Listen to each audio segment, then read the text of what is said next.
So as you heard, the federal government continues to face mounting pressure to get a deal done with the United States. So for more on this, I want to bring in Erin O'Toole. He is a former leader of the Conservative Party. Thanks so much for making time for us today. Good to be back with you, Arthi. Okay, so now, Mr. O'Toole, we have been hearing a lot of sort of that pressure that is coming down on the current government to reach a deal. In fact, the current Conservative Party leader, Pierre Poilievre, said Canada urgently needs to land a trade deal with the U.S., but he said that it shouldn't have come with a deadline for negotiations. Given that the Prime Minister, Mark Carney, is now working towards this August 1st deadline, holding this urgent meeting today, do you think that a deal is likely by the deadline? Was that a mistake? I think we do need an urgent resolution, but not at all costs. So I do think it's good to put some urgency on this, both for the Canadian economy and the U.S. economy. People forget that Donald Trump is in a race against the inflation clock. You know, there's going to be shortages on the shelves in the fall in the United States as a result of this global tariff war. People will be paying more. Many of the people that elected Donald Trump last fall will be paying more. So he needs a deal as much as Canada does. Now, it will be more painful for us in the short term if we don't get a deal in the next month or next couple of months. But we should push, but not for a deal at all costs. And we've got to be willing to hold our line. And I think Prime Minister Carney has generally done a very good job resetting the tone of discussions, focusing on getting tariffs down and getting core parts of our economy, energy especially, exempt, or at least respecting the CUSMA agreement or the new NAFTA. So I think steady as she goes, don't respond to everything President Trump puts out on Truth Social or says in the scrum. Focus on the real prize, which is a strong deal for Canada. You know, although we do hear that often, that you can't focus on everything that the U.S. president says, that said, it's complicated because sometimes what he does say in those scrums or as he's boarding, you know, a helicopter to take off somewhere, he does say something of real consequence that we do have to lean into and pay close attention to. So with that in mind, do you believe that the negotiations that we're seeing, where it's much more open from the U.S. side and very, very tight-lipped on the Canadian side, is enough getting done? Is this the strategy that will lead to a successful outcome for Canada? I think it will. You know, I use an allusion to the old Star Wars movie, stay on target, stay on target. Everything's exploding around you, every new tweet from President Trump. We've got to focus on getting a deal and working with the Americans on integrated supply chains. If President Trump wants to build ships and keep up with the number of ships China's been building in the last couple of decades, he's going to need Canadian aluminum, Canadian steel, our workforce as well as his. He's got to do that to keep inflation down and to keep, you know, the economy going in the United States. So there's pressure on him as well that we often don't talk about. So Canada really needs to focus in on, okay, we're getting our NATO target up. We're ready to partner on the ballistic missile defense program, now called the Golden Dome. We've got these shared security interests, but also shared economic interests in manufacturing and jobs. So I think steady as she goes, stay on target. We want to get a deal that has a low as possible general tariff rate and an exemption completely, hopefully, for steel, aluminum, auto, and energy. I think if we go for that goal, it'll be good for Canada. It'll give businesses some certainty to hire and invest, and that's what we need. There's a lot of people on the sidelines because of this uncertainty.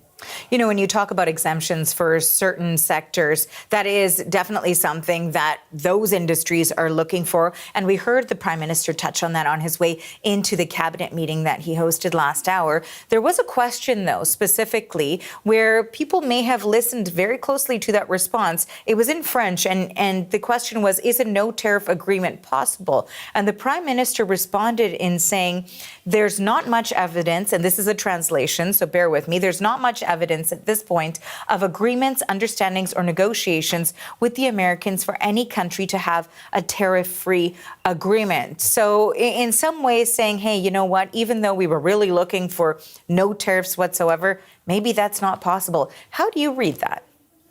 I've always said there will likely be a low general tariff rate. And you got to remember, Donald Trump does this because he wants to see winners and losers in trade. He doesn't understand the actual wider benefit of trade and security together. So he wants to see the winners and losers, but he also wants to raise revenue. You know, Arthi, he's already raised $100 billion in revenue with the tariffs to date.